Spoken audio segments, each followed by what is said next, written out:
Die omstrede minister van Justisie en Grondwetlike Ontwikkeling, Thembi Simelane, is verlede Vrydag voor die parlementêre portefeulje komitee vir Justisie skerp ondervra oor die beweerde lening van meer as R500.000 wat verbind word aan die FBS bankskandaal. Nou volgens die minister Simelane het sy die geld geleen om 'n koffiewinkel in Sandton te koop en sy het dit terugbetaal, al het sy nog nie bewyse hiervoor nou verskaf nie. En dit was in die tyd toe sy die burgemeester was van Polokwane en toe hierdie munisipaliteit geld belê het by FBS. Ons gaan nie oor gesels met Eloise Denner, sy is VF Plus lid van die portefeulje komitee. Môre Eloise, welkom by RSG. Goeiemôre Renske, môre Gustaf en môre aan die luisteraars. Eloise, Simelane het vir die komitee gesê sy het 'n astronomiese bedrag aan rente betaal op die lening. Hoekom is dit vir komiteelede vandag? Renske, ek dink astronomies is eintlik lig gestel. Die kapitale bedrag wat sy geleen het was so R575.600 en die rente op daardie bedrag was R274.000. So dis so rapsie meer as 47%. En enige iemand wat al ooit geld geleen het sal vir jou sê dis werklik nie 'n sinvolle besluit nie. En dit is waarom dit verdag was, maar wat ook uiters verdag was, is die feit dat die instansie waar sy die geld geleen het, Gunda Wealth Investments, soos wat luisteraars seker al in die media gehoor het, is nie 'n geregistreerde kredietverskaffer nie. So om teen so 'n astronomiese bedrag geld te leen en by 'n ongeregistreerde, kredietverskaffer wat nie geregistreer is nie, is verdag, ja. Maar jy het ook gevra oor die prys van hierdie koffiewinkel in Sandton, wat sy nou betaal het daarvoor.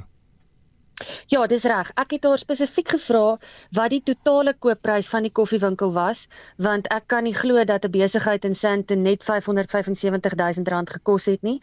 Sy het my geantwoord met die totale bedrag, met ander woorde die kapitale bedrag plus die rente, wat ons weet dit werk nie heeltemal so nie. Die koopprys is die koopprys en die finansieringskoste is die finansieringskoste, maar dit wil vir my voorkom asof die minister oortuig is dat die koffiewinkel net R575.000 gekos het, ja. En sy sê sy het dit nou terugbetaal, maar sy het nog nie bewyse hiervoor verskaf nie. Het sy enige bewyse, byvoorbeeld 'n kopie van die leenooreenkoms aan die komitee verskaf? Nee, sy het nie. Ek het haar juist spesifiek daaroor ook gevra. Sy sê dat sy 'n afskrif van die leningsooreenkoms, sowel as bewys van die terugbetalings wat geskied het aan die minister, aan die president verskaf het, verskoning.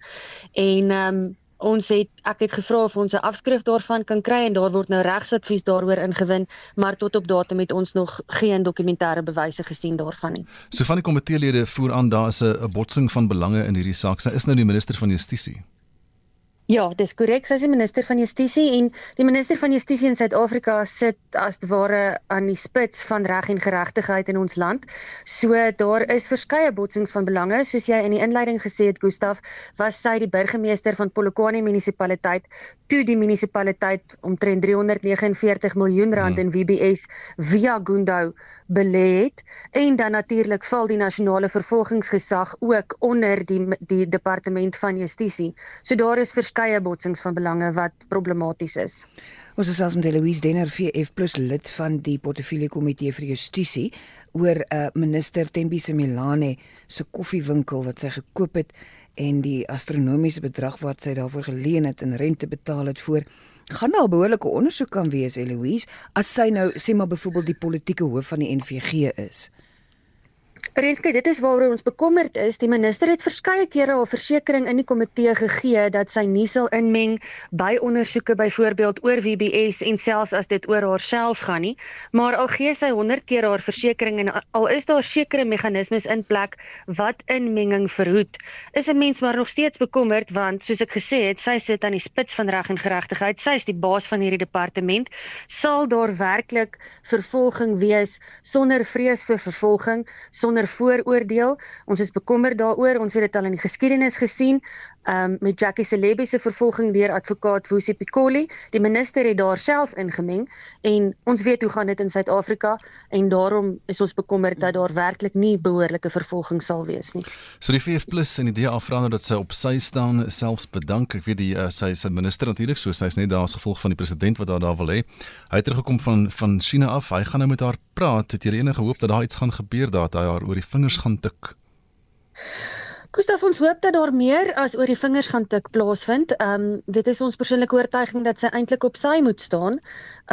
Kyk, in ons land is jy onskuldig totdat jy skuldig bewys is en daarom verwelkom die VF+ ook die ondersoek deur die valke, want as sy onskuldig is, dan kan sy haar naam en ere herstel. As sy skuldig bevind word, dan moet sy aan die pen ry. Maar dit is die taak van die regering van nasionale eenheid om die gemors van die verlede op te ruim in die kort tyd wat ons tot ons beskikking het.